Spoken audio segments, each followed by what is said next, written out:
life empowered is closer than you think. We're all looking for a better way.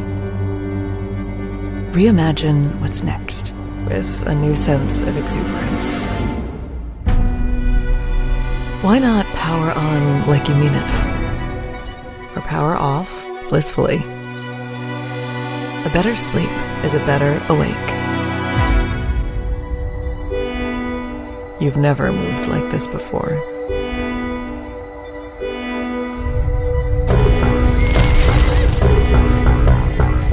With the energy nature intended.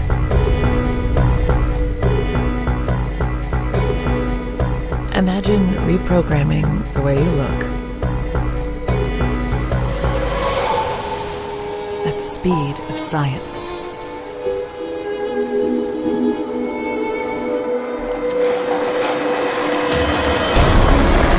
At longevity. At exhilaration. It's next level rejuvenation. Take control of your well-being from the inside out and outside in. The light within is ready to ignite. Be the light. LifeWave.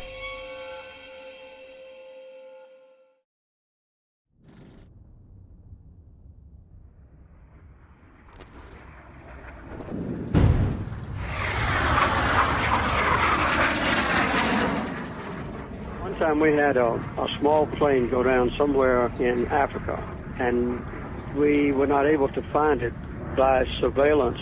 So the director of the CIA heard about a woman in California that was a medium or something. I don't know the title for. And she gave him the latitude and longitude of the plane's whereabouts. We located the plane where she said it was. And that's the only time that I have ever experienced something that was inexplicable while I was present.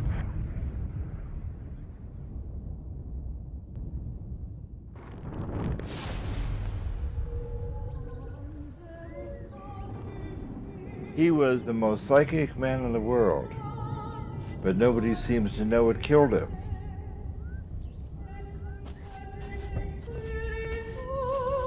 It began with Russell Targ. The physicist in the beret there appeared at my door with a box of documents.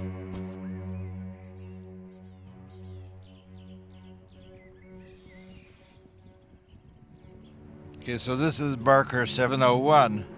This is where the caretaker told me I should start. And I'm going to see what this is. This is marker 700. So indeed, Pat's grave is entirely unmarked. I think he deserves better than that. This is probably my last opportunity to say goodbye to my good friend Pat.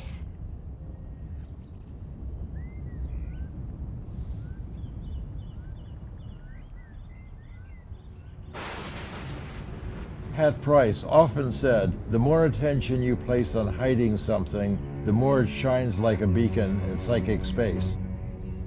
Pat Price died in 1975, and some people believe it was because of his work with remote viewing. Psychic spies, Cold War whimsy, or secret weapon. Some people may have certain psychic powers. This may reassure you, it may alarm you, but in fact, for some years now, the U.S. intelligence community has wagered a modest amount of money on the possibility that such powers do exist. Such powers do exist.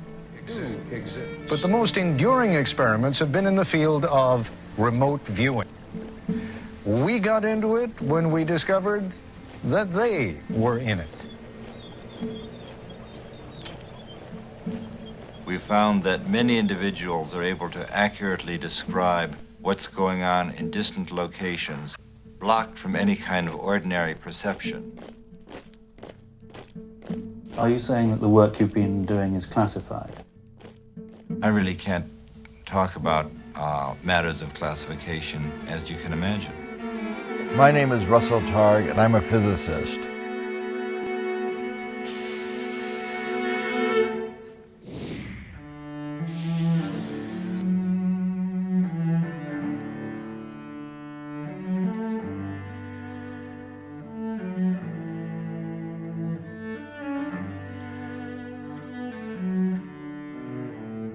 This is our last chance to tell our story.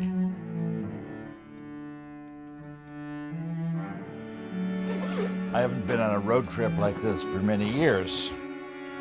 They always assume that people are immortal. This is the final boarding call for passengers. I hope the people who have seen and used operational material will say, yes, that really happened. Final boarding call for passengers. A huge trove of material was declassified by the CIA. So this is really the first time that the people who were cognizant of secret material can talk about it.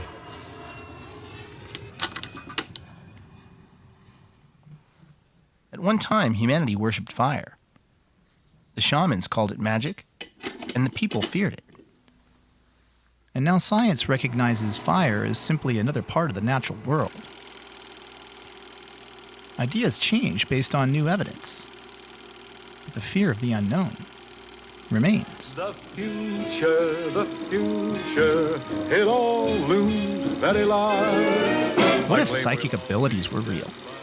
What if you could look anywhere, using only the power of your mind? And if these abilities really exist, what would that do to the world when it found out? With my second-hand turban and my crystal ball. The CIA financed a project in 1975 to develop a new kind of agent who could truly be called a spook. Dad, when you told me that you were interested in using classified materials, that you were eager to get them out, and you were, I was principally concerned for you. And our family, no doubt. No doubt. We received a letter from the CIA and said, sorry, not now, but later. I said, well, Nicholas, I'm just going to publish the book. And I had just thought that what could be more important than to help my father, one, get the documents that he was seeking, but also to help make sure that he stayed out of jail. So that all seemed like a very worthwhile enterprise. Yeah, very good thinking. And I then contacted the congresswoman in Palo Alto, and she submitted a letter on your behalf as well. Oh, that's very nice. I didn't know that. Several months later, the CIA released the documents that we had requested, and you were able to tell me the story in full detail. If I taught you to expect a miracle, it's been worthwhile.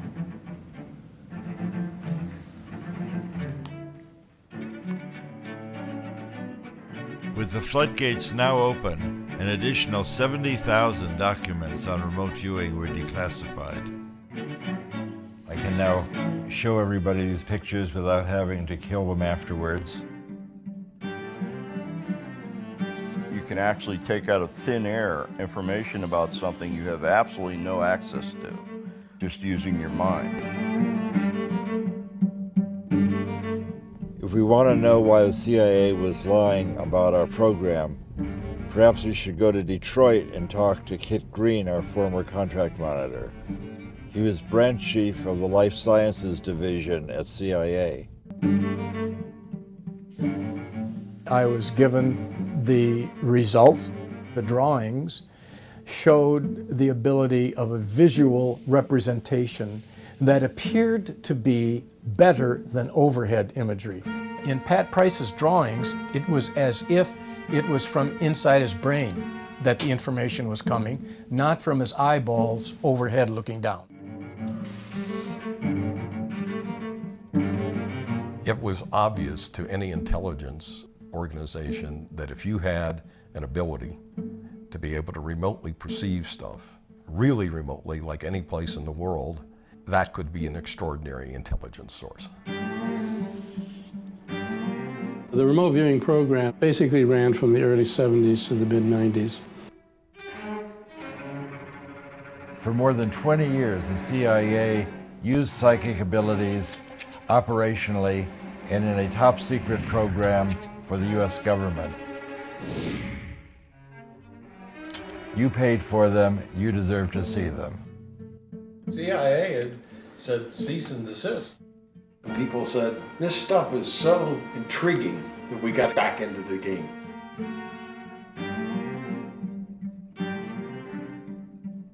We once found a guy that could see anywhere in the world through his psychic powers. We could show him a picture of any place and he could describe any activity going on there. But he died, and we haven't heard from him since. CIA Director Stansfield Turner, Chicago Tribune, August 1977.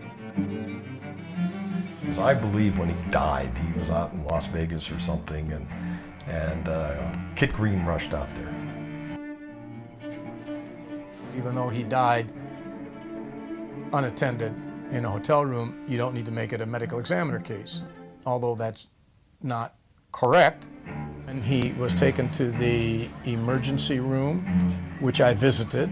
Speaking now as a criminologist, I would have investigated the hell out of it.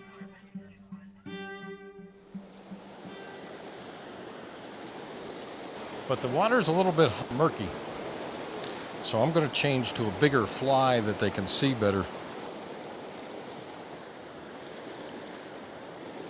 Oh, there we go. We got one. So what do you do with it after you catch it? Catch and release only. The cutthroats are now pretty endangered, so you can't keep them. Where the red is, it's like his throat's been cut. Yeah.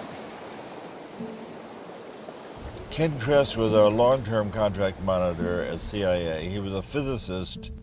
Ken Kress became a mythic figure when he wrote a long paper in Annals of Intelligence describing our program, but he's never come forward. Kress had never been interviewed before this film, and every question we asked had to be submitted for vetting by the CIA. I was undercover. The fact that CIA was even doing anything with SRI was confidential information. So Sid Gottlieb looked around, came up with my name because I was a physicist, and he called me in and he said, well, I'd like you to take over this project. And he said, the reason is there's two physicists at SRI, and I think you three can probably communicate.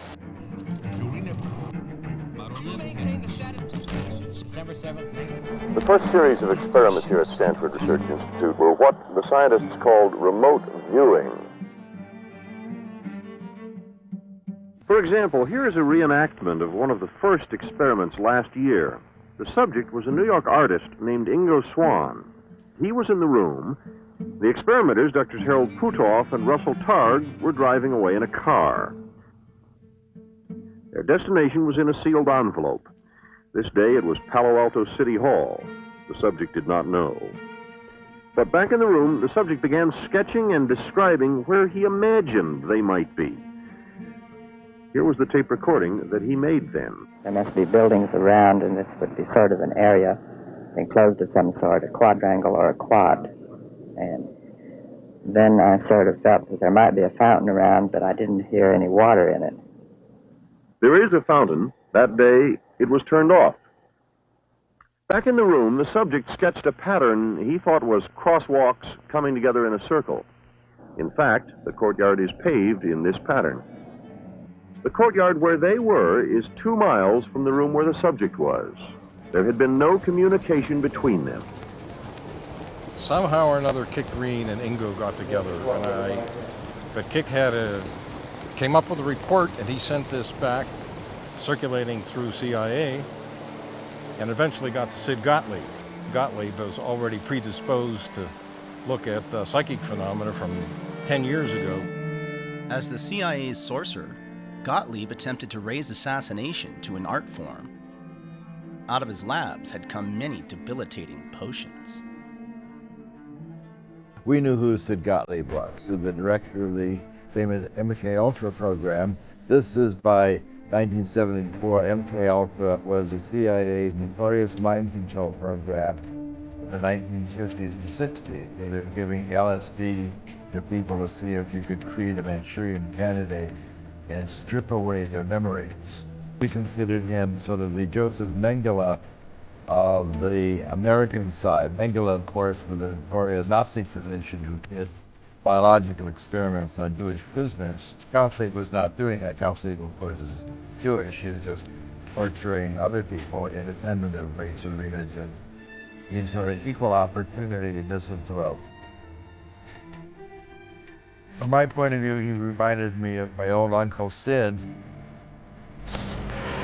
Died. He was on Las Vegas. In early 1972, I believe, NASA and the CIA, the public experiments that helped people develop the psychic ability. Well, now I thought it would be very interesting and sit out, and he was enthusiastic about the idea of giving remote viewers LSD, the way of enhancing their psychic abilities. I was opposed to that. Remote viewing requires the person's conscious cooperation, and we explained that to Gottlieb, and he seemed to completely understand. So he led us down into the basement of the Pentagon, and it seemed to us that he was sort of stored in the basement with all of his books. The only really comfortable place we've ever been in the CIA. But the idea, after talking to Gottlieb, that the decision to give us money to go forward probably had already been made. Reports that the Soviets were using psychics to spy on us prompted us to do the same to them. There was cloud intelligence that was like really good. Internal program intelligence, like some medicine. Stated that they believe that the United States intelligence and the United States scientists would be rife for recruitment as spies if they were interested in crazy things like psychic research, remote viewing, and parapsychology. And they would tell their government people that were responsible for doing recruiting and so forth, hey, if you want to find somebody in the Washington, D.C. area that might be pretty interesting, find somebody that spends their time doing psychic research. They must have been following us around. Awesome. Natural for usually manufacturers are made to use to happen and that essentially such. I'm legally born in Cincinnati, Kansas. 1932, I was born in Chicago. I'm a magician. I used to perform magic tricks at personalities and others. As a magician, I understand how people can be tricked. It's always made me a better researcher, especially in the ESP. I was graduate from Columbia in 1956.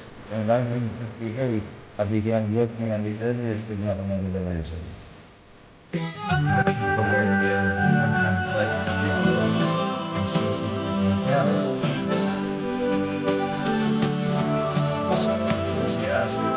And Hal was more like what you would expect a theoretician to be.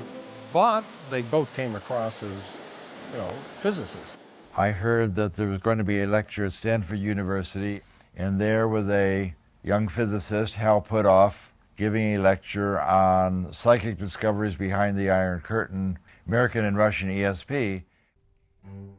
And I then went back and talked to my new friend Hal Puthoff and said, I think I got some dough. Let's talk to your management about creating a program. And he said, that would be very nice. You just have to promise that you'll keep a low profile. So that was in June of 1972. And this led to the beginning of our program at SRI to investigate psychic abilities. I look forward to coming to work. Every day had a new miracle. I feel like the child magician finally got a job doing magic. As we were doing these experiments, we began to run into flack from the psychologists at SRI. They said, you've got that crazy ESP experiments going on. That's going to ruin our reputation. We're going to lose our fund and get rid of those guys. Hal had worked for several years in naval intelligence in Washington, and that may have made him a little more secretive indeed. Yep. I had access to one of the most shielded experiments on the planet. It was a shielded magnetometer that measures weak magnetic fields. Against his better judgment, Hal snuck his very first subject into a forbidden lab at Stanford. The man claimed to be the greatest psychic in the world. and his name was Ingo Swann. Swann claimed that he could move the needle of an unswayable magnetometer, buried under 30 feet of concrete, with a classified design used to sniff out nuclear explosions. It even had superconducting shielding. Its claim to fame was that nothing from the outside could affect it. Not only could Ingo perfectly sketch the design, but the needle moved, and nearly got them kicked out of Stanford for breaking the experiment. And that got the attention of the CIA. I asked the CIA agents, why are you looking me up? He says, well, we couldn't care less about the fact that he perturbed that magnetometer, but the fact that he could look through superconducting shielding and see what was inside, that is really a concern. In a way, I can understand other people's response to our work. If someone had come up and told me 4 years ago the kinds of things I'm now telling people, I think I would have been skeptical also. Well, when I first met Ingo, of course, he was coming out with this claim of, quote, being a psychic. And at that time, before I started seeing results, I was very skeptical. And he was very confident. The psychic is a kind of remote sensing device, and that I think has a contribution to make to both science and humanity. To understand Ingo, I think you have to see a creative, highly intelligent, deeply wounded man who found in remote viewing a pathway to the acclaim that he sought. We might do an experiment that looked like a really good outcome, and he would say, no, this is not so good, and he would come up with some loophole. And so he would say, look, if we take credit for an experiment and then someone can come along later and find some loophole or some false positive, then they'll reject it, and then even when we do good experiments, they'll reject it. He told me a story. He was a homosexual, which doesn't matter, I mean, who cares, but it mattered to him because he told me a story which I've never forgotten of being beaten up by a bunch of boys who he liked and admired when he was a youth. And I think he wanted to be acknowledged. I've often recovered many of the thoughts about existence I had as a child. A major one of these was the separation of consciousness from the body, which was very real when I was a child. This kind of thing happens in art.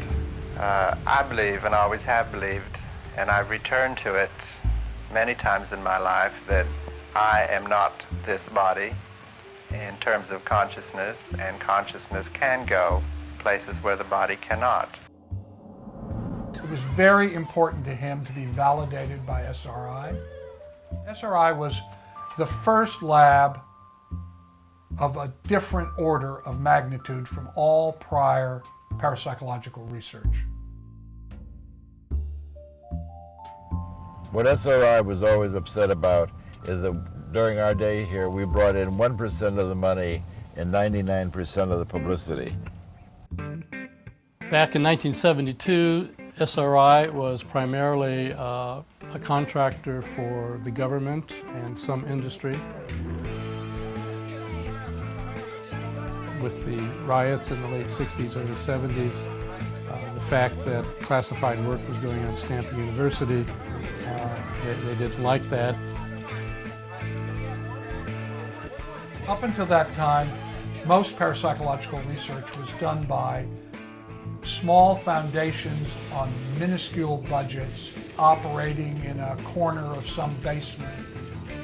At SRI, the level of classification was top secret. It took a long time to get the security clearance. You can't walk around, you have to be escorted because of the secret projects. Full of high-class scientific equipment, beeping and showing on the cathode ray tubes and all that. And when Russell and Hal got positioned there, it had a big impact. And on Ingo, it had a particularly big impact because the work that he did at SRI drew a lot of attention. To be in that kind of laboratory, they must be very important and really have a grasp of the truth. So you guys had a psychological procedure that in the neighborhood thing, as it were, that was fantastic. And I think that's partially why you got such damn good results. And all of them succeeded in remote viewing. Drs. Puthoff and Targ do not know how.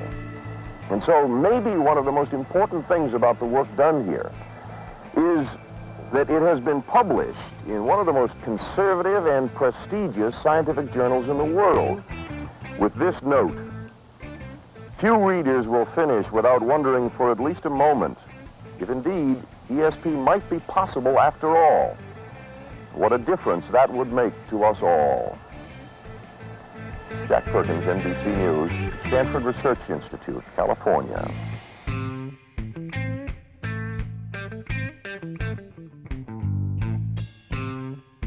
Ingo was really the father of remote viewing in the modern era. Before Ingo, people were describing the picture in the envelope. Square. Good guess, but wrong. He said, if I want to see what's in the envelope, I'll open the envelope. I can focus my attention anywhere on the planet, give me something interesting to look at. And he threatened to quit. And so we asked him, well, you know, what do you mean? What would you like to do? And he says, just send somebody out in the San Francisco Bay Area and I'll describe where they are. Well, it takes a lot of guts to accept a challenge like this.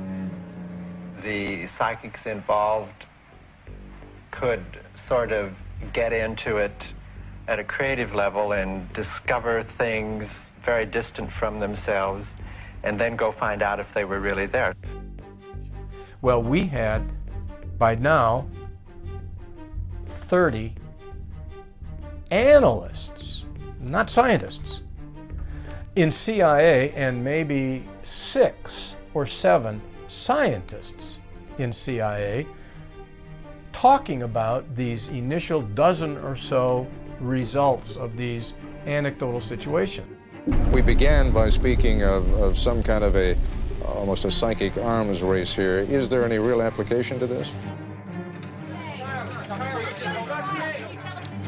At that time, there were rumors, certainly, that the government was doing something, but nobody actually knew what was going on.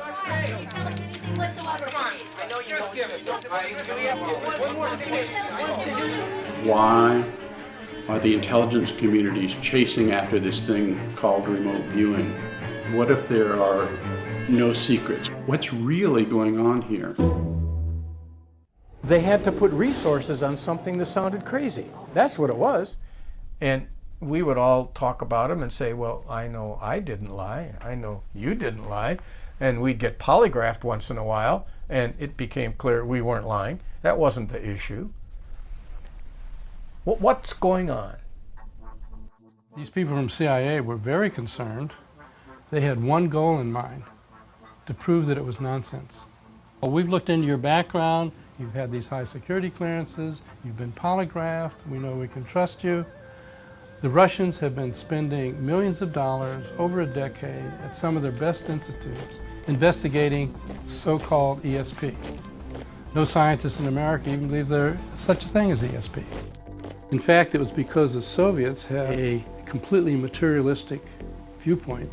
Even in Lenin's writings, he said, since consciousness isn't observable, it must be physical, and therefore physical things must have consciousness. And so he thought even atoms had some level of consciousness. And then the question becomes, how close does it have to be for you to see it? Can you see it in this room, in the next? How about, can you see it on the other side of town? The question began to start formulate about distance. Maybe, like everything else that we know physically, it's quantum mechanical. That means it's spread out everywhere. It's not in space-time anymore. So that's exactly the same way that I can focus on my name being spoke. There's something about attention that I can use in order to narrow in and pay attention to something. So if I want to pay attention to what's happening on Pluto a million years ago, I should be able to do that. That's kind of what the remote viewers do. I mean, Ingo Swann was looking at Jupiter 9 months before Voyager got there and correctly described rings that no astronomer had ever seen or even suspected. So how did he do that? Well, it suggests that the rings of Jupiter was in his head already. This becomes a very materialistic way of thinking about what's going on, but who cares? I mean, I'm interested in what the truth is. We don't know how to evaluate this. We don't know if it's a threat or what. I would say the difference between the American scientific community and the Soviet is that at the highest levels in the Soviet scientific community, psychic research is taken seriously, and there's no doubt about it. And you claim in this country it is not? I would say in this country it's not, because people are worried about the so-called giggle potential. Our normal socialization, being a psychologist now, is that stuff like ESP is nonsense, it can't happen. So if somebody tells you to do it, they're asking something stupid. And they banged a telephone book size thing down on the table. Paraphysics R&D, Warsaw Pact from the Defense Intelligence Agency. When I thumbed through that and saw all the work that was going on. So the CIA was tracking all of these people. Yeah, in this case it was DIA. Here is the report that I finally wrote that summarized everything we could find at that time. And it was called Key Intelligence Question number 9. I labeled it paraphysics because I had to find a word that allowed us at the Foreign Technology Division to sense that there is a legitimate physics connection here. So let's just randomly, like a government support for parapsychics research. Paraphysics. Paraphysics. Returning with stories of official government support for such research. In fact, such support seems unquestioned by anyone. All of the Soviet centers, of course, are government funded, 1971. That's right. So especially over there, since everything was government funded, you had to take it more seriously. In principle, this document forms more policy than anything else that goes on in the intelligence community. Why should the intelligence community be interested in it? Access information, in a generic sense. You can use it for communications, like to remote places, submarines, and that came up later. I thought they'd laugh me out of the room. So what was their reaction when you Positive. said that? It was positive. You got a positive reaction? Yes, they said, hey, this is good stuff, follow it. When he wrote his first report, Dale Graff had no idea what he was getting defense intelligence into. Despite a series of remote viewing experiments that beat the odds at over 1 million to 1, the CIA was still skeptical. The Army, CIA, DIA, they all had remote viewing programs eventually, but it all began with the NSA break-in. The real operational work began not with the bang of bullets and bombs, but with a whisper. I'm sorry, actually I misdirected you. You were on the right. No, we should be up there. About 2 psychics and 2 laser physicists that broke into the most secret NSA site that ever existed. It was a whisper that would eventually be heard around the world. The CIA had a new secret weapon. There was a hiatus, and then Sugar Grove came along. And somebody says this cockamamie thing, well, now what we're doing is we're doing remote viewing by coordinates. And I say, what? It was codenamed Scanate. The Scanate program was started by Ingo Swann, and in that program, where we were using coordinate remote viewing, a viewer described what was located at any geographical coordinate of latitude and longitude, and would then describe what's there. And they tell me what this is. And I say something like, well, you're going to have to prove that to me.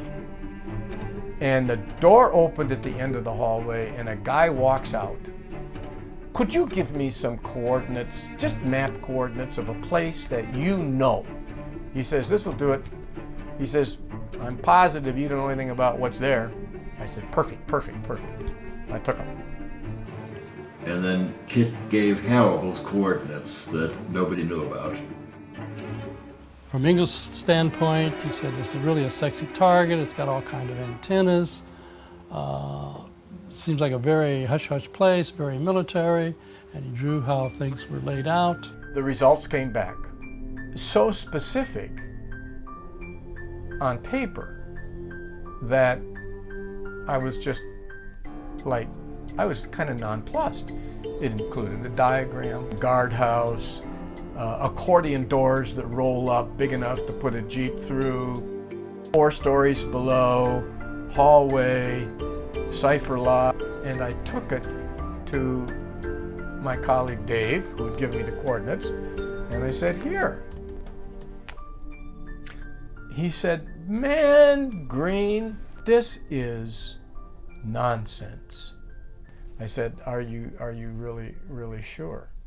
And he said, man, I gave you the coordinates of the log cabin I just built in West Virginia. So I called up my colleagues and I gave them the results, and I'm sick of it. And just before I hung up, the fellow I was talking to, who I can't name, but whose initials were Russ Targ,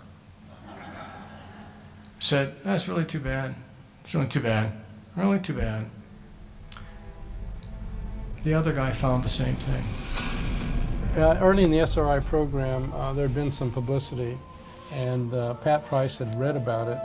That happened to be right when we had been asked to target on the West Virginia site.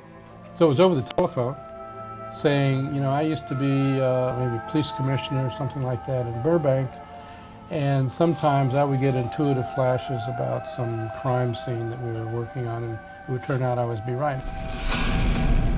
Maybe I should be a subject. SRI comes up with Pat Price. He had a map on the over his desk, and he had a bunch of pins on the map of the world, and their pins were all stuck in the ocean. And I asked him, I said, "Pat, what are all those pins? They're just scattered all right." He said, "Oh, I'm following all the nuclear submarines in the world, and I move the pins around and I relocate them." For an intelligence officer, I mean, this would be one of the most fundamental breakthroughs in naval intelligence if you could follow all the submarines in the world. Pat Price was brought in independently to describe the same target location and went on to read documents hidden in the vault 3 floors below the surface. I said, "That's really interesting." Okay, yeah, okay, I'll talk. What did you say? And I drove to the coordinates, and I found the cabin. And 100 meters down the road, I found a dirt road from the cabin. And I drove down it, found a guardhouse, found a dish, found the accordion door. This naval installation's purpose is to perform communications research and development for the U.S. Navy, the Department of Defense, and various elements of the U.S. government. I reported that. It got to the Office of Research and Development, it got to the Office of OTS, and there was, a huge controversy.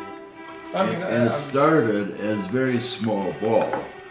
But what the person who picked the target didn't realize was just right over the ridge, a mile or so away, whatever it was this super secret facility for picking up Russian satellite information as it went overhead. And so both of them said, maybe that's what they want us to describe. In the 1960s, Sugar Grove became one of the NSA's most important Cold War listening facilities. And then the whole thing blew up. But remember, it was about what was inside that building. File folders with the following names. I remember that they were all associated with a pool game, like playing pool or billiards.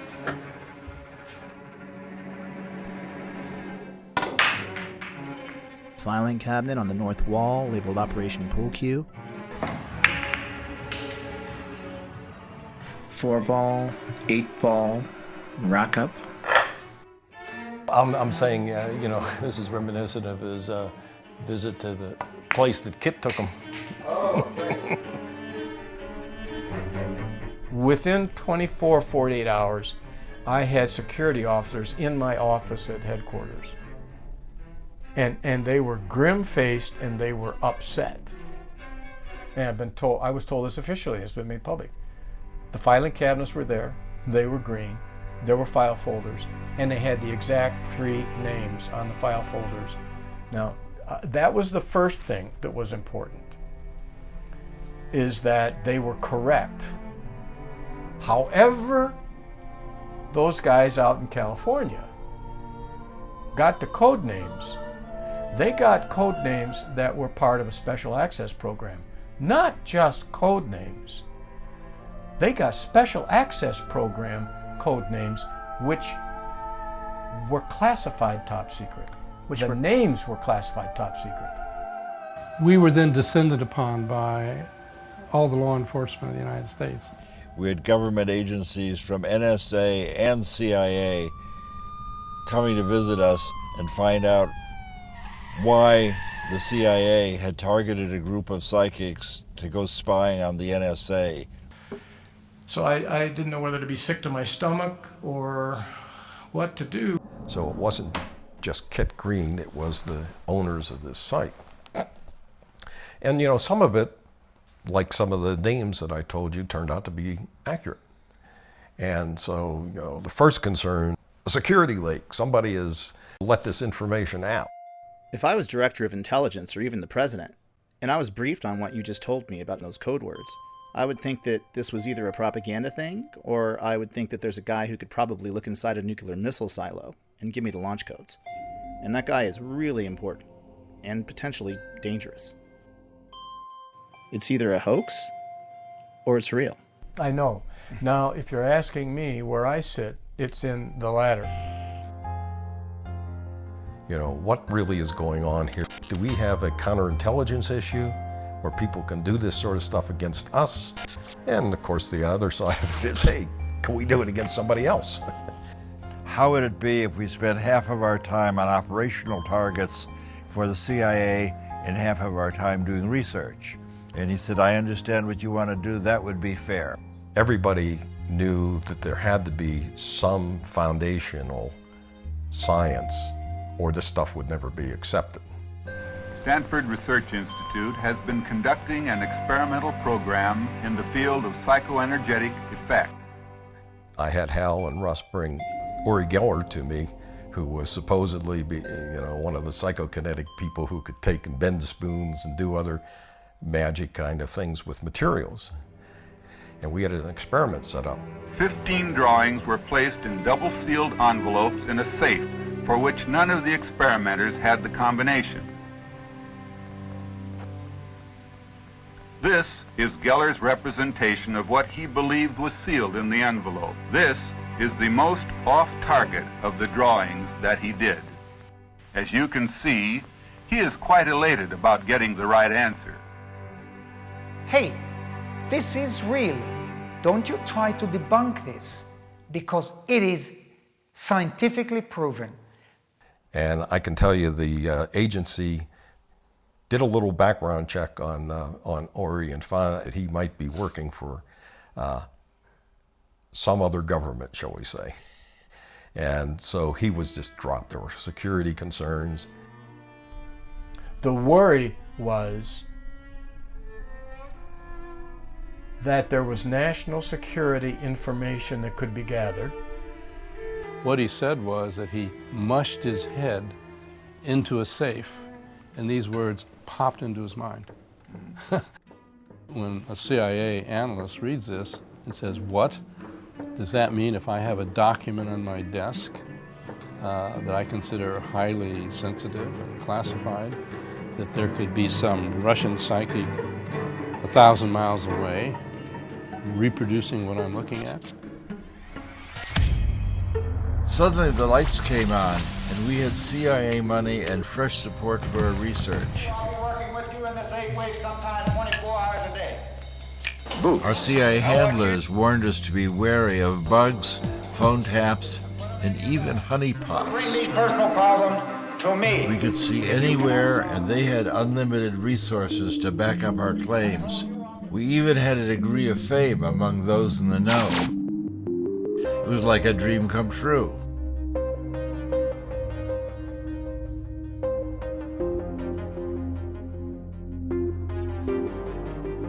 With new funding and assignments from the CIA, it seemed as if Hal and Russell could do no wrong. What kind of place did you experience them at? Attorney General from somewhere in Northern California came to us and said, would you help us with this case? She's been kidnapped. The heiress had been kidnapped from her Berkeley apartment As we walked in, the police were very excited, and they said, "We have a lot of questions we want to ask you." And Price said, "Let me show you how we do this. Let me see a mug book." And he put his finger on Donald DeVries and said, "That's the ringleader." The Berkeley police said, "We know who he is. He walked away from a minimum security prison a year ago." And he said, "You know, this is not your regular kidnapping for money. This is some kind of political thing." And then she's photographed in robbing banks alongside with an AK-47 or something like that with the other crooks. I get this image of crosshairs, looking at crosshairs. Well, getting closer, it's more like an intersection. He told us where the car that they had kidnapped her in had been left. Across the freeway are two large white gas storage tanks. And one of the detectives said, "Well, I know where that is." So the policemen went out and they actually found the car where he said. And we went to a shack they thought might be a hideout. I had the experience of the detective handing me his sidearm and said, "You know how to fire a pistol?" And I said, "I happen to own an automatic." "Yes, I do." So he didn't realize that he handing Mr. Magoo an automatic so that I could cover his back. Handsome walking stick. This is the assignment outside my job description. Continental flavor. We were basically detectives on the case, on the street, boots on the ground, so to speak. Problem was that the Berkeley police did not cooperate with the Alameda Sheriff's Department, the county sheriff, and neither of them were cooperating with the FBI. It was only after the entire thing was resolved we found out that that indeed was the area where she was being kept, and the layout in the apartment was as he described, and in fact she was being kept in the closet. And we got a formal commendation from the Berkeley Police Department. Unfortunately, a lot of people got killed in the meantime. They attracted not only fans in law enforcement. The CIA had gotten hold of Soviet documents in which our names were in there as targets to be tracked and to be turned if possible. That's as I said, well, then we have to take this whole thing very seriously. And I began to feel frightened. This felt like a penetrating into a dangerous area. When he died, he was out in Las Vegas. Medical circumstances would admit to a coronary and would admit to what he said he was suffering from, which was poisoning. Particularly, he said, a food poisoning. Later on, somebody said, "Well, you know, the KGB did him in." And I said, "Oh yeah, I've heard these rumors. You know, I have no reason to believe that." This appears to have been a state-sponsored assassination attempt. Statement of the Prime Minister. But now, 8 days on, Theresa May came to the Commons. In her hands, one of the most remarkable statements she's delivered as Prime Minister. It is now clear that Mr. Skripal and his daughter were poisoned with a military-grade nerve agent of a type developed by Russia. This is part of a group of nerve agents known as Novichok. It causes suffocation and heart failure. I said, "What do you mean?" And he said, "Well, there was a TV program recently," I mean, this was a decade later, where they were interviewing an ex-KGB agent who had been involved with an assassination squad. And the interviewer had asked him, you know, what do you do? How do you carry out assassination? If we had somebody who was a target, we'd find out what their medical profile was, and then we would do something that would cause that medical condition to go south quickly, and then it'd just be assumed it was a medical event, and that way we would be, wouldn't be found out. And so the interviewer, I'm told, I haven't seen this program yet, I haven't been able to find it. The interviewer said, "Well, did you ever actually use that approach?" They said, "Yeah, once on a psychic who worked for the CIA." Our husbands and wives. They really do, for instance, have a Soviet experiment in remote strangulation. Larissa Velenskaya was put in charge of monitoring SRI's ESP work from Moscow. Kamensky was in Moscow and Nikolai was in Leningrad. Kamensky imagined that he tried to strangle Nikolai. Nikolai was unaware at all. He felt that he couldn't breathe. He was on the edge of unconscious state. And suddenly everything disappeared just because Kamensky in Moscow stopped transmit this image. I do solemnly swear and will, to the best of my ability, preserve, protect, and defend the Constitution of the United States. So help me God. I got frustrated as I realized I may be trapped in our own success. Everything was now a secret. I couldn't even tell my family. Our phones might be tapped. The only thing secret about this program, what is it with the secret program? But we weren't publishing anything. We went to the CIA handlers and we said, look, you've got to let us publish some of these experiments. Everyone's beginning to say, well, gee, maybe it's a secret program. So anyway, we got their permission to put together a series of our Bay Area remote viewing experiments and publish them. They wouldn't let us publish the hot stuff, and they didn't care about the bigger implications of our work. Maybe I had made a deal with the devil. I said, have them go back and get some more. Well, the obvious thing was to do something on the operational side. So I started searching around for a project that would have some impact. It was a research facility. That was all that we were going to tell them. So this was our very first #1 Soviet site. Pat Price was the remote viewer in this case. The CIA people came and just gave us coordinates and said, look here. And so he leans back in his chair, puts his glasses on, and I'm looking at him and I'm saying to myself, why does he put his glasses? He said, I put my glasses on because I can see better remotely when I have my glasses on. And I'm sitting there thinking, yeah, okay. We sat down with our coffee and I said, here's the target, Pat. What do you see? Next morning, they came back with a sketch. And we showed him the picture. So I go over and I say, well, I've got this science fiction fantasy crane. Well, we looked at that and, were quite frankly astounded at the similarities. And he unrolled a big picture of an R&D facility, and right in the middle of this facility was a photograph of a giant gantry crane.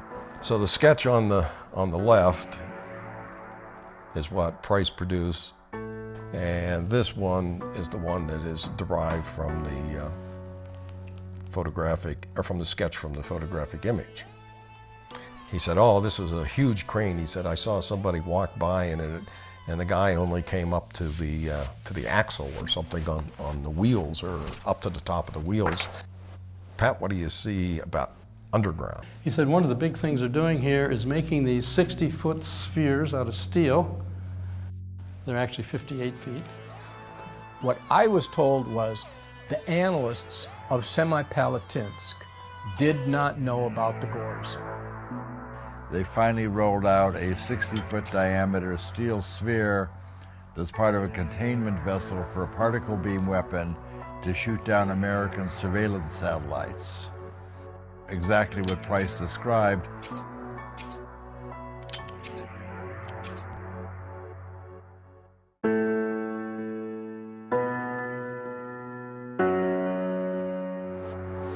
The end game is this big review occurs. All operations-oriented testing from a contractor like SRI should stop. So in other words, CIA's decision was because of security concerns, they were going to cut out SRI and work with Pat directly. So they did so. The CIA moved Pat Price to a farm in the outskirts of Washington. He was doing day-to-day spying for the CIA. We've broken into some foreign embassies in foreign countries, and we bugged them. And we have the operational files. So what we did is we got Pat Price, and we brought one of the people who had made this entry into the room with Pat. So we gave him a photograph of the outside of the building. But the goal of those operational people was to find the code room of the embassy and basically bug it. So they needed to get in the embassy, find it, place a bug, and get out before the guards opened up the next morning. He supposedly located the physical place in the embassy that was the code room area. So, according to the operations guy, yeah, he found the place and they should use him again. He was inside the code room.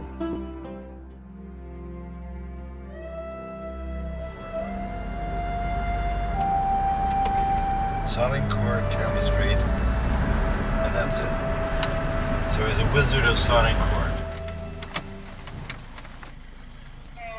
Hello, just dropping off Russell. Thank you.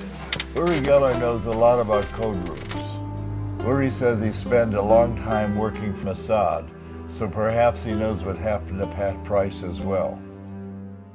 If you can tell me, what was the meeting about? What were you doing in the secret room in the Capitol? Okay, they actually... You must have been briefing somebody. Yes, actually there were 10, there are probably 2 or 3 shielded rooms, different levels, but it's actually in the Capitol dome, the shielded room.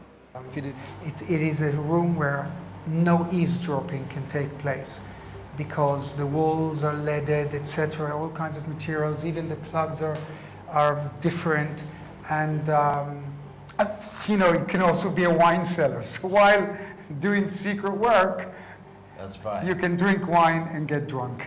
Okay, well, I wanted to, it's a shielded room with a perfect conversation. Yes. And I want to talk to you about the death of Pat Price. And Pat comes in with his description of an underwater sabotage training facility several kilometers away from the seacoast. And this information was passed on to the Libyan desk. They saw a facility, basically, where he said that they hadn't seen before. And a few days later, Pat Price died. This was the end of Pat Price. CIA hired Price away from us, and 4 months after joining the CIA, Price was dead. And the big question is, was he killed or was it a natural death? Like in the movies, you want to know, did he jump or was he pushed? What do you think? The emergency department people said that there was an individual that came in with him with a briefcase that showed the attending physician in the emergency room his recent EKGs from Greenbrier, which was the facility that I knew that we'd taken him to get his cardiological workup some months ago, and basically said, look, here's the guy had rampant serious coronary artery disease. He had a heart attack, so even though he died unattended in a hotel room, they decided, they meaning the hospital and the police, to not make it a medical examiner case. So they didn't do an autopsy, although that's not correct. And the man disappeared with the briefcase, with the notes. They never took any records of it. Body was removed and cremated. And then they called his wife. Yeah, wow.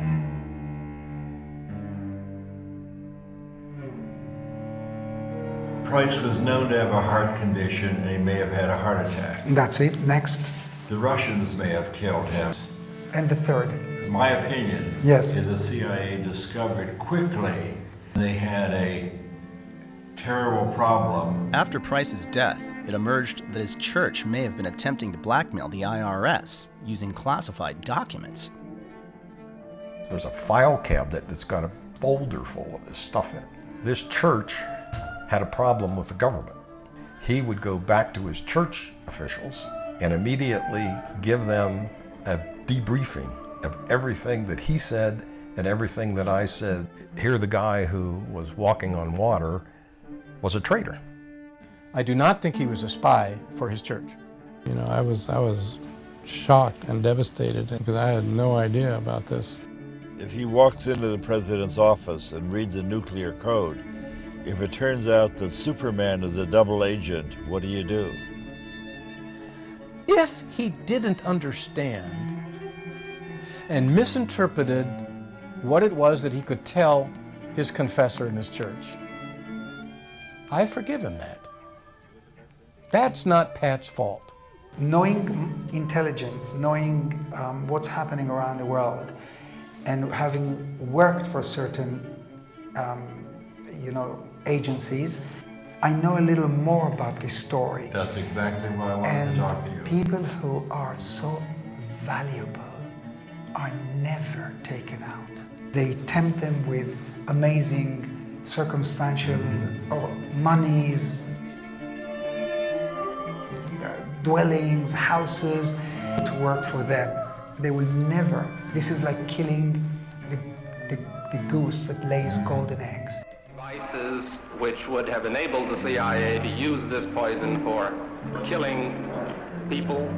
Does this pistol fire the dart?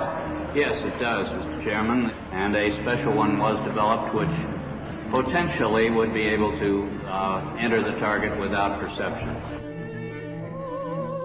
Well, the CIA had a heart attack gun that was revealed. Okay, now, the CIA is not in the business of killing people.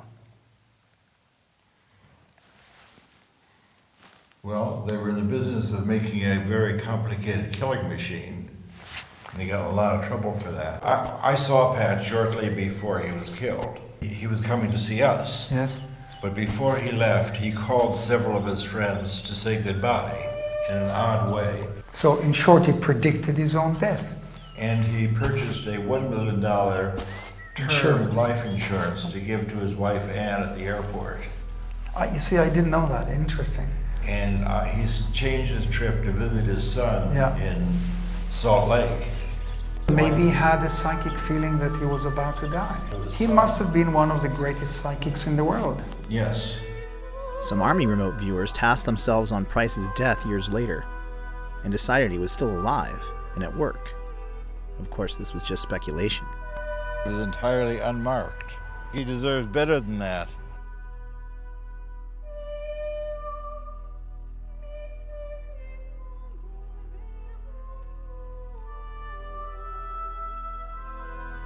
Shortly after that, Hal and I were called back to Washington for an investigation.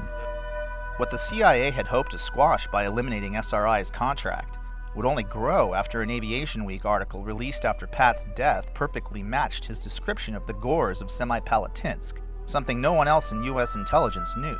This shook the halls of power and set into motion new fears about Russian psychic spies. The question is, why?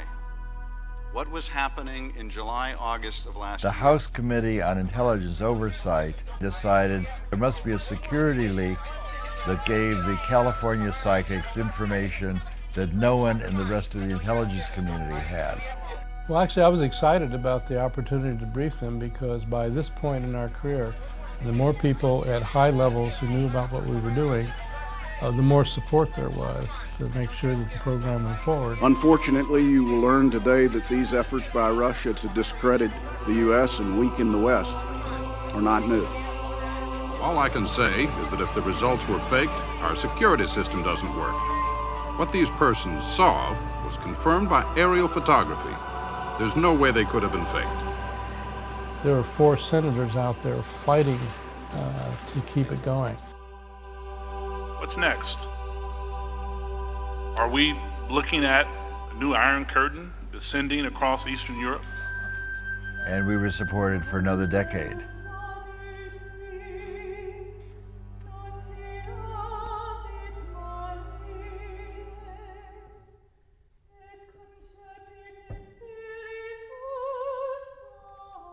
One physicist said, there was no point in teaching physics anymore because we'd learned all there was to know.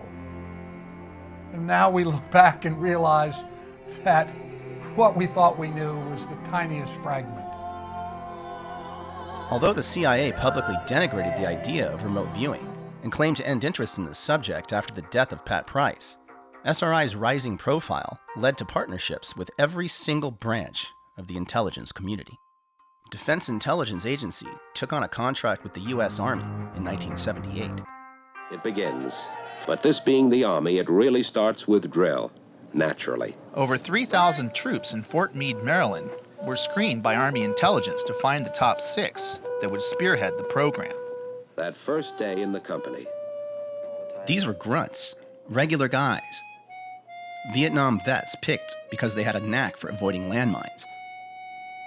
And the CIA didn't like it. It caused leaks. The most decorated was Remote Viewer 001. Chief Warrant Officer Joe McMoneagle. The Stanford Art Museum was Joe McMoneagle's first ever remote viewing. We then did 5 more trials with him. Altogether, we did 36 trials with the 6 Army volunteers. Out of the 36 trials, these officers were able to get 19 first-place matches, where one would expect only 6 by chance. The odds of such an excellent result is better than 1 in a million. Joe got the Legion of Merit. That is a very big deal. It is the second highest non-combatant award that the military gives. He has done more live-to-tape remote viewings than anybody else alive. He lives at the top of the mountain, where every great prophet lives. He was the first to speak out when parts of the program were publicly outed in 1995 and subsequently denigrated by the CIA. It may have helped locate American hostages in Iran. There were 2 or 3 others that were held away from the embassy, and no one seemed to know exactly where that was. But we were instrumental in helping identify that location. I was paid to do remote viewing by the U.S. Army for 6 straight years. And indeed, he turned out to be one of the most psychic people we ever worked with. You can actually take out of thin air information about something you have absolutely no access to, just using your mind. Remote viewing was first brought to my attention by Skip Atwater. It occurred to me I had been 9 or 10 years doing this counterintelligence work, and I said, Colonel Webb, I brought this book called Mind Reach, and if what they say in this book is true, there's a huge gap in our counterintelligence effort here. I left the book Mind Reach with him, and the next day I came in and he says, you're right. If this is true, what's being said in this book, this is something that we aren't attending to. This might in fact be a threat to the intelligence community. One of our greatest operational successes was when Joe McMoneagle pinpointed and described an enormous Russian submarine in a location where it was totally unexpected. There was a very, very large building. We didn't have enough intelligence by ordinary means to know, well, what is being built inside that building.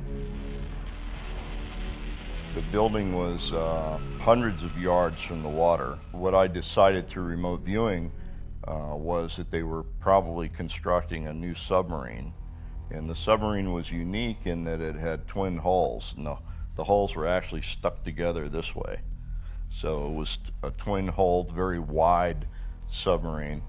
It was half again larger than any submarine in existence at the time. It had dozens of new capabilities, and I said they're going to launch in 120 days. And this was all disagreed with by the senior officer from the CIA. He made arrangements to look at the area 114 days later. And they in fact had launched the largest submarine ever built in history. It's called the TK-089, the Typhoon class submarine. The only response we got from that individual was, it was a lucky guess. And that individual was Robert Gates. Did you at any time feel that this was worth the taxpayers' money? Well, all I can say is that in the 20 years or 25 years that I was perhaps in a position to be aware, I don't know of a single instance where it is documented that this kind of activity contributed in any significant way to a policy decision or even to informing policymakers about important information. In October 1983, Secretary of Army John Marsh was briefed by Lieutenant Colonel Busby of INSCOM. His report stated that 350 of 700 remote viewing missions or 50%, were deemed to possess intelligence value, and 85% showed positive evidence for remote viewing. We probably collected more intelligence on that one submarine in 4 days than the entire Soviet sub-pack. What you have to understand is the program operated year to year based on its successes, not its failures. And the fact that it was funded on a year-to-year basis speaks loudly as to why it existed for 20 years. And the chief proponent in terms of tasking, or the one agency that probably used more remote viewing than any other agency, was the CIA. I'm familiar with that quote of Gates, there's nothing, we closed the program because it didn't amount to anything. Let me just read this one thing I've got here. Joe got the Legion of Merit, and Joe, upon his retirement, got this. While with his command, he used his talents and expertise in the execution of more than 200 missions, addressing over 150 essential elements of information. These EEI, essential elements of information, contained critical intelligence reported at the highest echelons of our military and government, including such national level agencies as the Joint Chiefs of Staff, DIA, NSA, CIA, DEA, and the Secret Service, producing crucial and vital intelligence unavailable from any other source. That would tend to suggest that Gates was not telling the truth. We had the total support of 5 administrations in a row. Carter stood up and said, we did this wonderful thing when they found the Tupolev bomber. And the reporter said, how did you find it? He said, we used our psychics.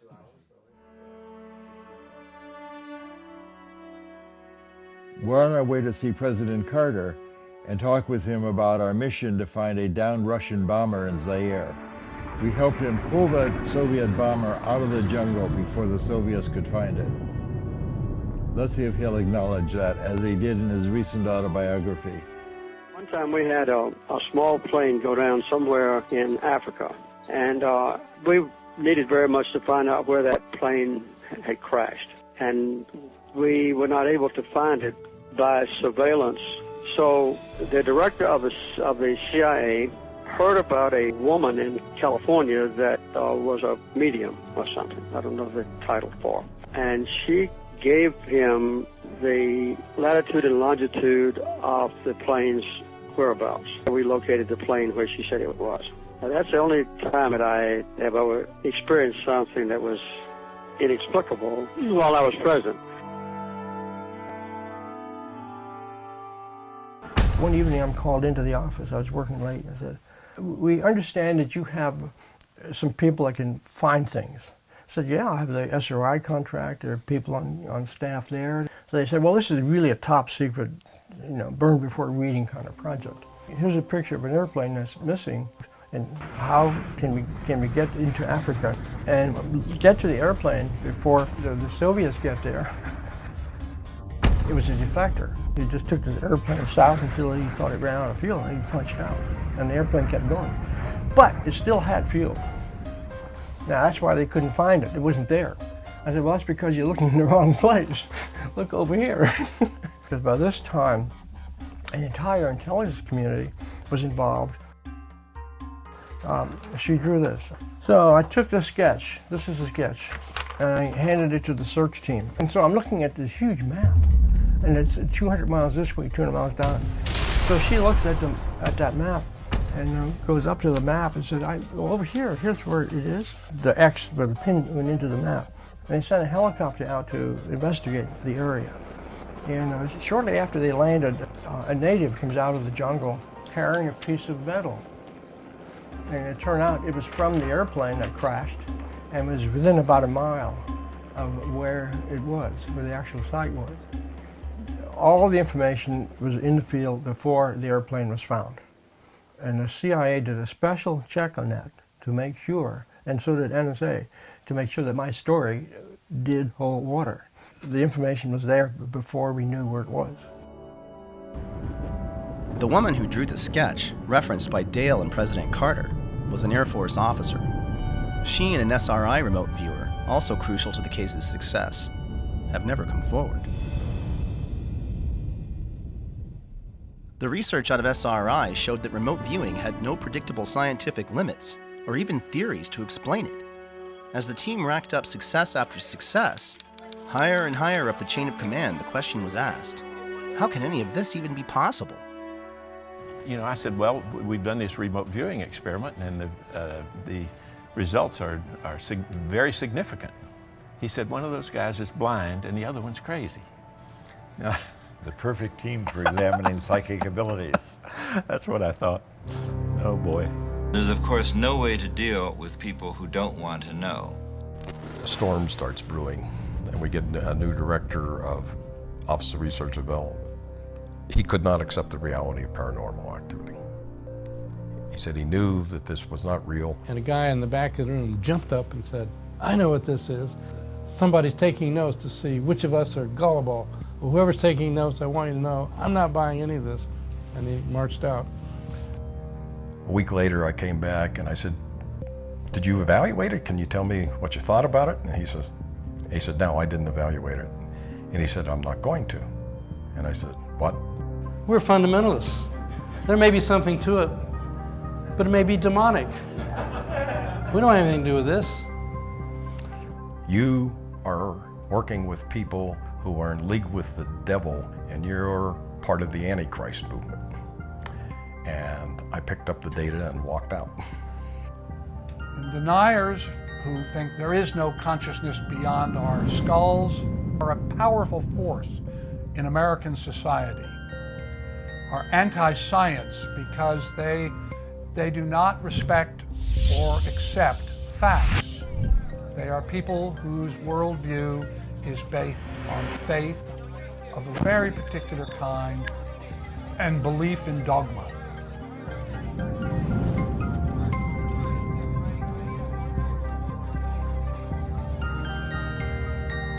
It is about dogma, absolutely. From a religious standpoint all the way down to, I mean, people that are afraid of it, which is half the people on the planet, so damaging. I had a senior senator in camera, in a meeting in camera, stand up and say, you, sir, are doing the work of the devil, and you will burn in the fires of hell, and walk out. That's a senior lawmaker.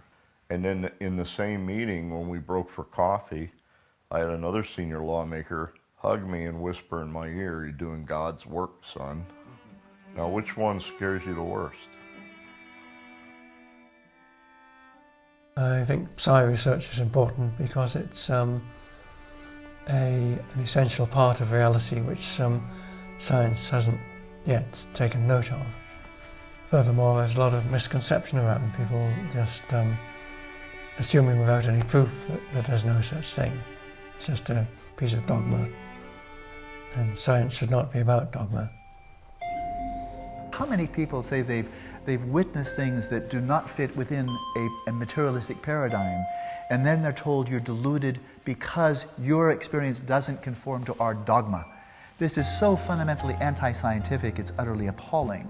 So once again, this troubled me because I love science and I respect this tremendous evolution of science for the last 400 years. But when people speaking with the authority of science say, for example, that all experiences can only be functions of the brain, and if you have any experiences that cannot be explained within a materialistic paradigm, you're deluded, then this is dehumanizing, arrogant, pompous, and closed-minded, and those terms should never come in the same paragraph of defining and explaining science.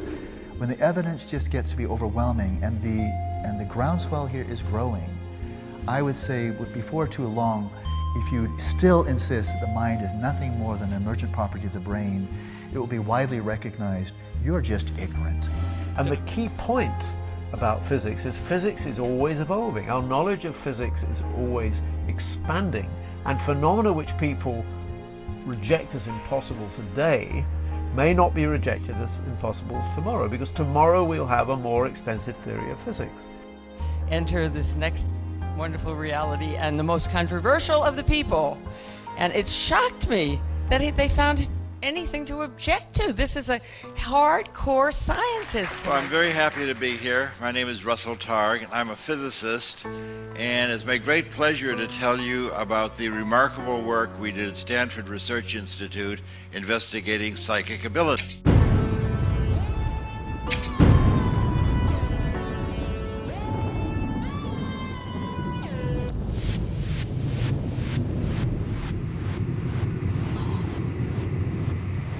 I had a small Wikipedia biographical page.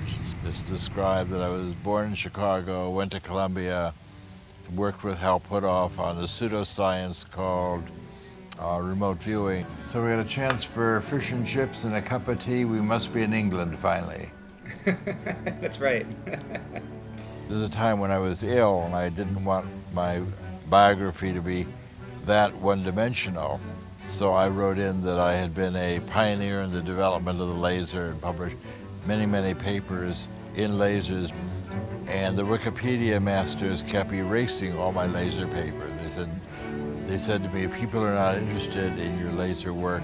We just want to know about your work with the pseudoscience. And I said, well, most of my life has been spent with lasers. And they wouldn't allow me to do that. They banned me from Wikipedia. And finally, I got the help of Brian Josephson. And it was only through Josephson's intercession that I got to bring my biography up to speed. Do you think that consciousness is built into quantum theory? This, of course, is extremely heretical. But fortunately, I not only got tenure, but I've retired, so I don't need to worry about being a heretic. Sorry, I'm not with you exactly. Sorry. Anyway, what are these taking your picture? Yes. You're being interviewed, are you? Well, I was, yes. Pardon? I was, yes. You were? Yeah. Okay. Anyway, that out. Well, what's it to do with? I mean... it's doing about some research work. What? Research work, yeah. Research stuff? Yes. Okay. So you're okay. able finally to tell the complete truth. Well, actually, people would probably not contemplate getting rid of a Nobel Prize winner, so I had more or less had freedom in what I could do. Funding was a different matter. They actually told certain people, we'll fund you if you work with anybody other than Josephson. But will you tell these fools I'm not crazy? Make them listen to me before it's too late!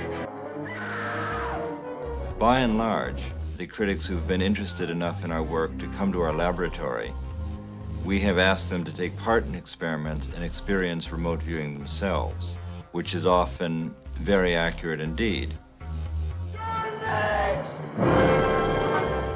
One of the biggest skeptics was Undersecretary of Defense Walter LaBerge, who kept hearing leaks about the mad scientists of Menlo Park.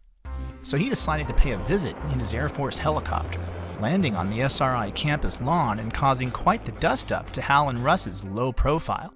Although he thought it ridiculous, LaBerge allowed himself to become a subject, and despite no prior psychic experience, he correctly and in great detail imagined where his attaché was hiding. He then became one of the team's biggest supporters, along with other senators, congressmen, and generals who dropped in on the lab and got similar results. It was becoming apparent that this was a common ability, but how could they show that when it was all secret?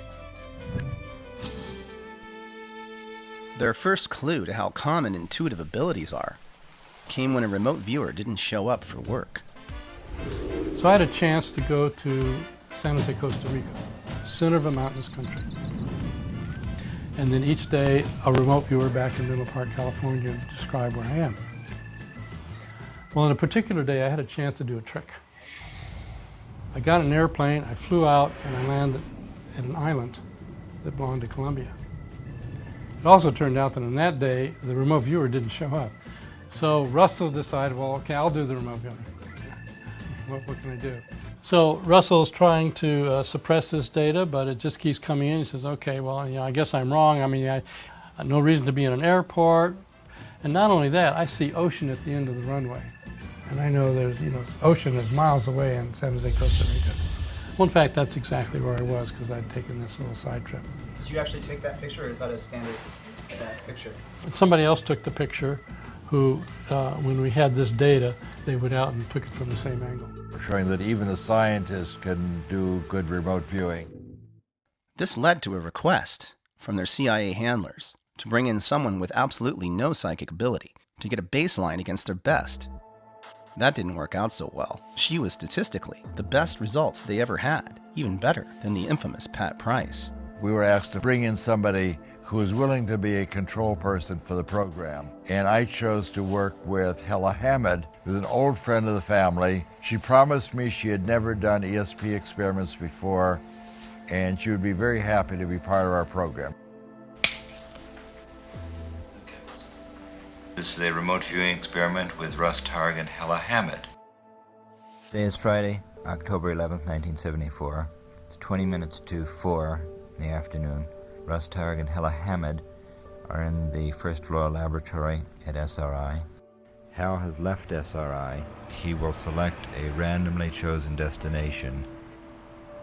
Hal is looking up at this structure that must be 3-4 stories high. A weird zigzag going horizontally like a series of mountains, sort of peaks on top of each other, can be just shapes. The side of the structure seems to be open to the sky too. Squares within squares within squares, going downward like into a trough. It's definitely some kind of a conduit. This is just where Hal Puthoff was standing at the time of Hella Hammond's very first remote viewing. Perhaps the most dangerous secret of all, the one that Russell Targ has worked his whole life to release, is that anybody can be psychic. And we have a target now that requires a drawing or description.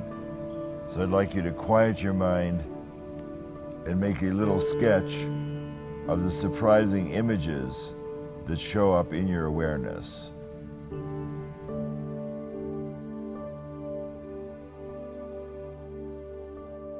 You want to get on paper the shape and the form pertaining to Paul's location.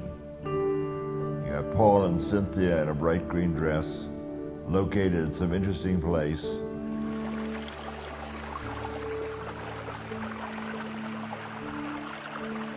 Do we have any falling water in the audience? This is the waterfall coming down. Rope pages, the waterfalls.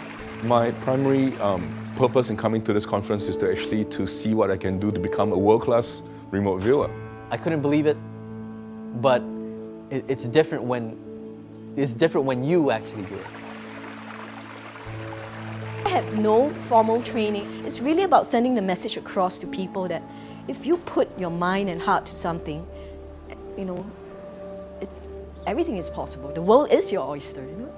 When a whole room of people are able to do that, it's not just me, it's not just my imagination, it's all of us. It's the science part of it. Everybody really wants hardcore data. I think it's still a question of what it means to be really human and what it means to be a proper human being, whatever that might mean, and what is the essence of who we are. And I think that if the world actually had an access to that answer, I think it would change everything. So that's pretty good. I'm useful at Las Vegas. Psychic abilities are real, and you have these abilities. And now we've got a free ESP tester on the internet. By the time we finished, we knew more about our remote viewers than NASA knew about its astronauts. There's nothing different about them at all. These are just normal people. Like musical ability, you've got virtuosos at one end of the scale, you've got tone-deaf people at the other. It's just in our culture, no one values, quote, ESP functioning. It's just being human is basically what it's all about. Could it be that psychic ability is much more common than we think? Even internal agents at CIA back in 1975 were secretly doing it, according to original program manager Ken Kress. Well, it turns out a couple of people around OTS, a lady by the name of Francine and a man by the name of Ed, they decided they wanted to be subjects. and they were CIA employees now. These were not SRI employees. Actually got them involved with a Libyan analyst. I got gibberish, as I remember, from Francine, but you know, Ed was an engineer, so he comes up like Pat with very specific stuff. He says, what I see is a Soviet radar that is involved with an air defense system. You know, he goes on and on with all this stuff. And so I package all this up, send it to the Libyan analyst, and he said, you know, we have an agent that we have not vetted who says similar things. And I said, you know, that's news to me. See, when they were with us, it was not clear whether they had come to see if there's defects in our model or whether they had come to be trained, or both. Yeah, well, there may have been a slight subterfuge, shall we say, in that I might have sent them out there as evaluators, and they may have been motivated as participants. By 1981, the program had become more and more operational. The government was less and less interested in research. I wanted to be free of all this secrecy. Which, from a scientific standpoint, was not so good. But on the other hand, of course, from the funding standpoint, can't complain. And I brought that to our contracting officer, and he said, Russ, you know we're not doing research anymore. And I said, well, we look at this, we think about what we're doing. He said, I'm not paid to think, I'm paid to find out what DIA wants you to do and then see that you do it. I was heartbroken. Hal and Ingo were more secretive than ever, and now Ingo was in charge of the Army psychics and had made the program so complicated that only he could teach it. And I got a note from my partner Hal questioning whether I was really making a contribution to the program. What the most interesting data at SRI pointed to was exactly why Russell wanted to leave. It was a secret so big, he felt that if the general public could truly get it, it might bring enemies together, and it might even change the world. Russell was kind of the idea man, was always kind of pushing the bad scientist type of thing, where he actually looked the part to some degree.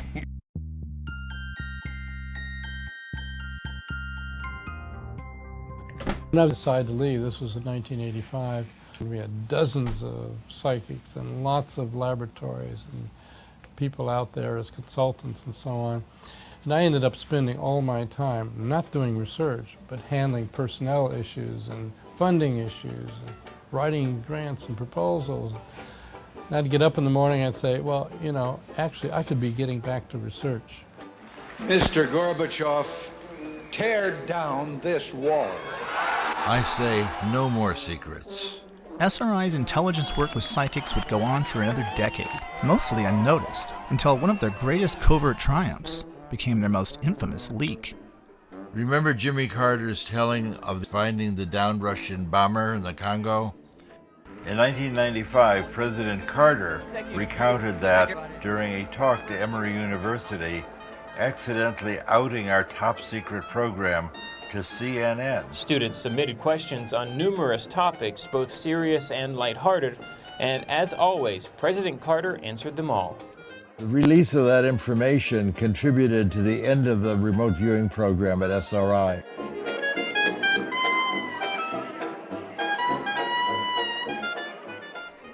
After Russell and Hal left the program, it continued under Ed May, but eventually it confronted the giggle factor. So I would ask the intelligence community to watch what we do for the next few years. And the CIA had publicly derided the Army-run program, and in the end, they were asked to take it on again. It's a pretty low priority for the intelligence community, and it's better done on the outside. Instead, they commissioned a third-party report to, quote, see if it had been valuable to operational intelligence. And that's our report for tonight.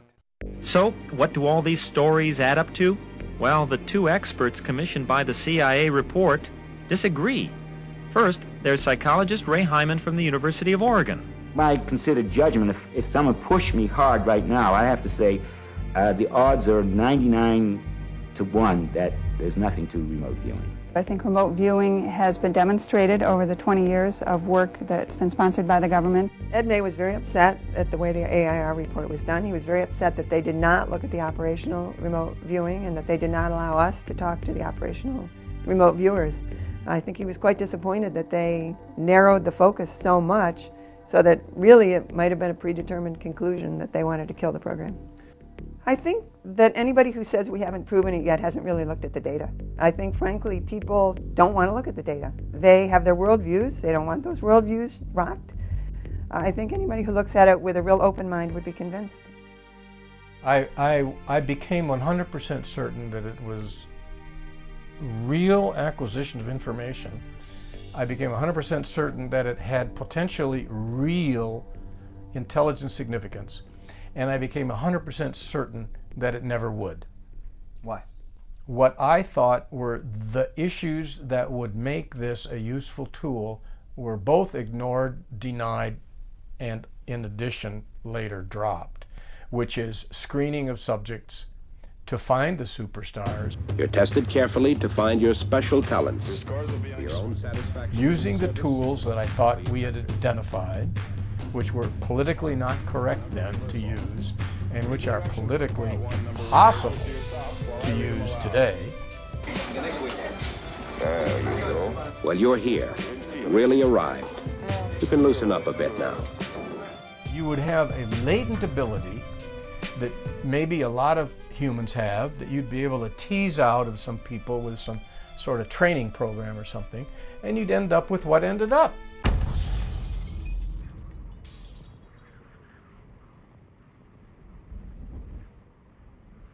After we did our report, a few months later, maybe a year later, I received a phone call from somebody who worked high up in the government, and he wanted to know if this was for real. And I said, I stand by what I wrote in the report. And he said, well, I'm going to see if I can get access to the operational work. He called me back and he said he got access to it, and none of the boxes had been opened. Jessica's the president of the American Statistical Society, and she says by the numbers, remote viewing has a higher efficacy than aspirin. What was the CIA trying so hard to hide that they wouldn't even allow their best data to be seen?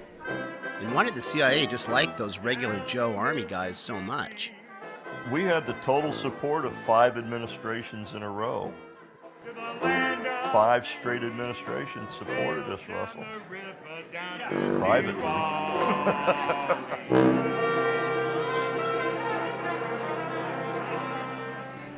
So, a very illuminating trip. You never know who your friends are. Since I was told by the DCI the project is over, that was it. It was over. Ken was removed as CIA program manager shortly before Pat Price's death, and he assumes that CIA involvement ended with Price. No, I heard that they were discussing the Stargate program out of channel. In other words, if you're talking about a classified program in an unclassified area, it looks like a security violation. We need to investigate this further. Now what? The gamble was ignore it, it'll go away. The suggestion to me was that, okay, let people just wonder about it. But if you start complaining about it, it will affirm that we do have a program. They didn't really want to go that route. Russell's first interview with one of the most spectacular spies from his SRI days was a no-show. Later, the agent called to say they were still doing it, and were afraid to talk about it. Beyond the giggle factor, what was the big deal? What does all of this mean? Could we be missing the big picture here? And no, that's not right. I told you before, two people that I trust, that are, one of whom's in the position to know, says that the program's still going on. Really? Just how useful is remote viewing? How far would Russell go to tell the world what had become painfully obvious to him? This was something that Russell was inspired to consider after witnessing Ingo predict that Chinese A-bomb test 3 days in advance, and similar work by Stephen Schwartz, and it involved precognition, or seeing the future. The final straw was when he received a package in the mail from the ghost of an old friend regarding some water towers that had haunted him for years. I get the impression of a water treatment plant. It looks like water storage tanks. It's a service road down here. In Pat Price's first series of experiments, he got the shape and dimensions of his swimming pool target within 12 inches. But he also called it a water treatment plant, even drawing water towers, which missed the whole point of the target. Years after Pat Price's death, I received a historical picture book. It was a gift from the city manager of Palo Alto. That when I opened the picture book to Rinconada Park 75 years ago, it had been a water purification plant, and the 2 water tanks that Price had indicated indeed were right where he put them, and they would undoubtedly have been the tallest thing in the city of Palo Alto 75 years ago.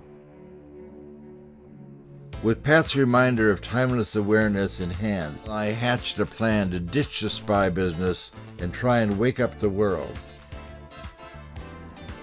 At 9, 7-minute 9. This is the Commodities Exchange in New York City, circa 1983. It was right here Russell Targ's new company, Delphi, decided to tell the world that they were psychic. We've been predicting silver prices 2 to 4 days in advance. Our investors made profits in the middle 6 figures. Something I couldn't do while I was a psychic spy. Predicting the volatile market 9 times in a row even landed them on the cover of the Wall Street Journal. Being right 9 times out of 9. Again, being right in anything in life 9 times out of 9 is unheard of. But some of the more spectacular and successful trades were actually on the short side, or they were making a prediction in anticipation of the market coming down, so going against the trend. But there's still elements that are not understood, so it does not always work. So I wouldn't put my life savings behind a remote viewing of the future. Investor demands and the weight of their own success led to the second round not doing as well. Money dried up, and the skeptics pounced. Russell would have to go even farther to prove his point about ESP. A lot farther.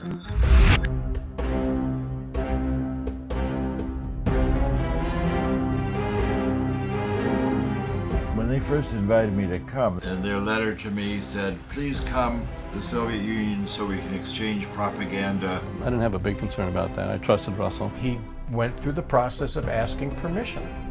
I assumed that. I'm actually quite confident of that, because had he not done so, he would be in jail.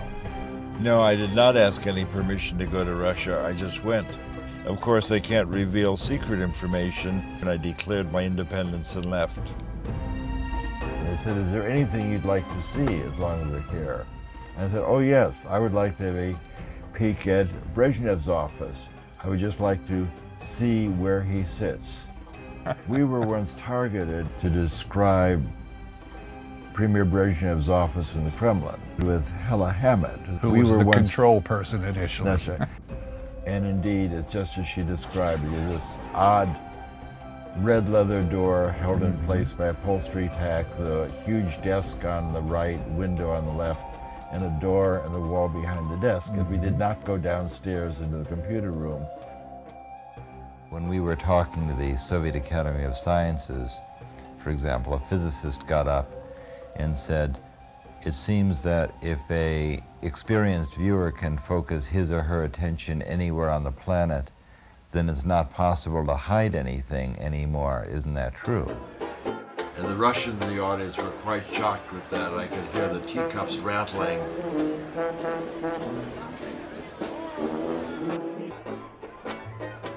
The very idea of secrets is not our true nature. Openness is. 40 years ago, I stood in this exact place. I don't think anyone really expected Russian and American scientists to work together.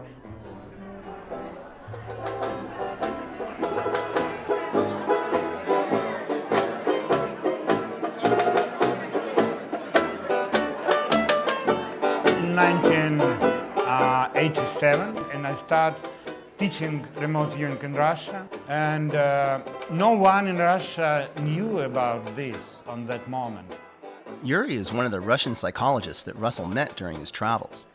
And now, he's come out of the cold and brought some friends. And I decided to go to United States of America to take training from Russell Targ for the first. It was first for Russell Targ. Little did I know when I left SRI that the Russians would become capitalists. Nowadays, Russians are invading. Having watched the end of the Soviet Union as a cadet at West Point and then fast forwarding to today, I'm a little bit lost. Now, Russian people very enthusiastic about remote viewing.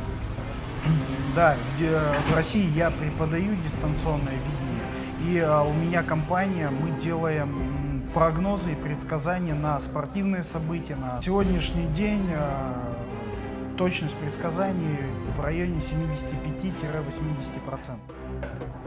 В России за эту точность очень хорошо платят.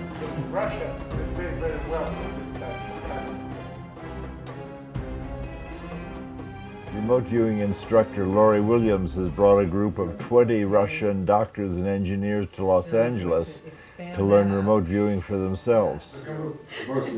So the event she was asking about had already occurred. So the subconscious. I got a phone call from a man that with a strong Russian accent, and he was asking me if I would be willing to teach remote viewing to Russians. We are not remote viewing yet. And so when he called and said, why don't we do something in Los Angeles, then it just sort of grew from there. We started planning this about a year ago, this class in Los Angeles. So. We're going to do a quick review. Благодаря тем инструментам, которые мы здесь получаем. Okay, so the students all received individual targets, so no one's viewing someone else's target, they've all got their own.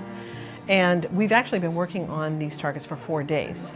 By viewing something repeatedly, it creates a memory path to the target, it makes it easier to view. It's a bot. So most likely it's a person. He did some research in the cosmos of the universe. Something with space. Something involving space in the universe. Humans have been asking these deep questions about the nature of their reality, and these are just using the tools of our society to ask these deep questions in a different way. The ancients did too, and they're with what they had available to them. The scientific model has to change continuously to accommodate our knowledge, and if we're learning more, then we have to fit that into our bigger picture of understanding reality. And here's a sketch. Что-то транспорт. Да, это скетч.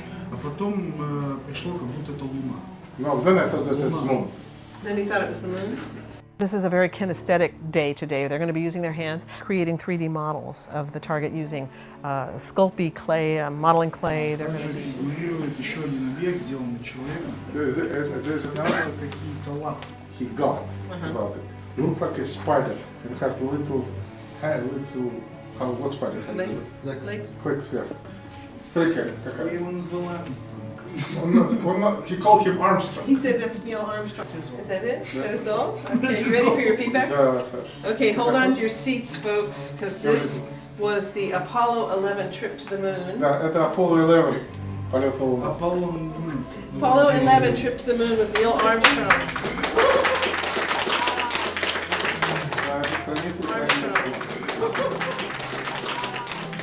Now that's truly what we refer to as a holy shit moment.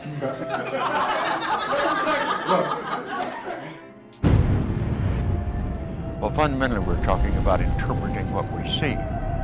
And I think all of us, for centuries, and certainly all the astronauts that have been off the planet and look back at Earth, we kind of call it the big picture effect of seeing things in a new perspective, seeing Earth in the perspective of being in the heavens, and that we're just a small part of this huge universe that we're in. I had completed my major task for going to the moon and was on the way home and was observing the passing of the heavens. The magnificence of all of this, what this triggered in my visioning. In the ancient Sanskrit, it's called samadhi. It means that you see things with your senses the way they are, but you experience them viscerally and internally as a unity and a oneness accompanied by ecstasy. We are stardust, and we're all one in that sense.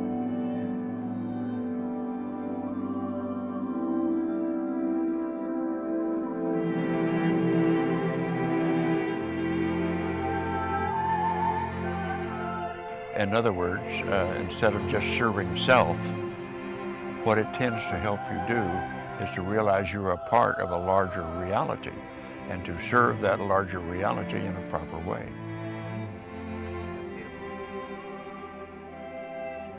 So I'm not so sure it was all about collecting intelligence and how well we did. The evolution of consciousness itself is expanding. Consciousness itself can evolve, and I believe that's probably towards what I call empathy. The main idea from all of our research is that there is no separation, especially no separation in consciousness. More than machinery, we need our humanity. If the world were to accept this research, we would have to recognize that we are not isolated within our brains. We would have to recognize that we live in the earth, not on the earth. We live embedded in the biosphere of earth, and that all consciousness is interconnected and interrelated. And that's why we can transmit the power of love, the power of healing. Maybe it's very subliminal, but it definitely exists.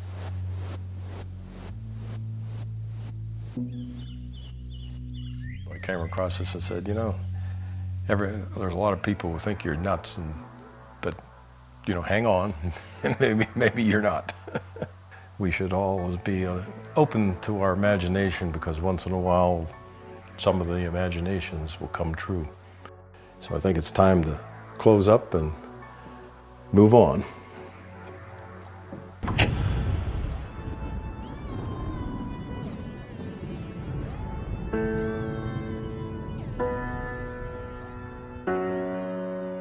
So Hella returned to Los Angeles to resume her life as a professional photographer. She died of cancer in 1992. But not before she uncovered the lost temple of Alexandria, Egypt, with Stephen Schwartz and the Egyptian government.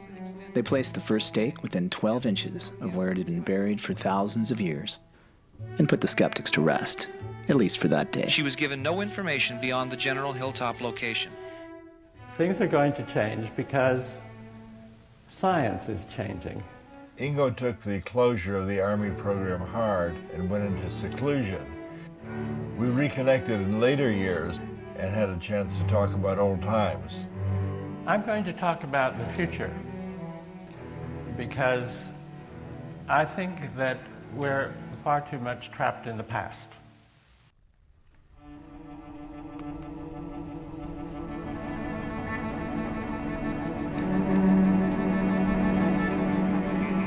And Sam got very talented cellists who had not remote viewed. They went into an expanded state and got impressions. They then took it up to the composers. Atmospheric, like... Two not opposing but interrelated forces. Triplet up and down. What was the feedback? Well, they didn't know what was in the envelope. It's very, very close. It's very descriptive of bugs. So playing it, listening to it kind of makes you itch. Kit Green says he still consults for the CIA. You know, Green, think. And I have. I've thought about it for many years. I'll give you the answer.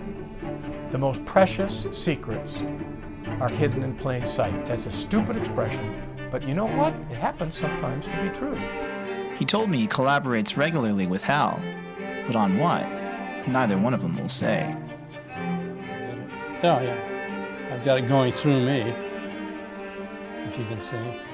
Hal Puthoff resigned from the SRI remote viewing program at the height of its success, but he did go back to remote viewing at least one more time.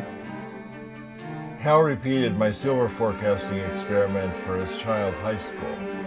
He raised $25,000 from the stock market for a class field trip to Washington. Then he went back to seeking to extract energy from the vacuum in his Austin laboratory. Well, we've got our hands in every pot. It turns out that Kit and Hal really were collaborating. Kit brought Hal into a top-secret Pentagon UFO assessment program, revealed in December 2017 by the New York Times. Oh, and Hal says they've recovered UFO debris, but that's another story. Pat Price's grave in North Hollywood remains unmarked, and his death remains a mystery. And as for Russell Targ, he continues to tell his story, showing people just like you and me all around the world that we're all psychic. At the end of the film, they say, no animals were harmed in the making of this film. So I'd like to ask you, is it fair to say that no physics were harmed in the making of this film? Physics isn't, but physicists might be.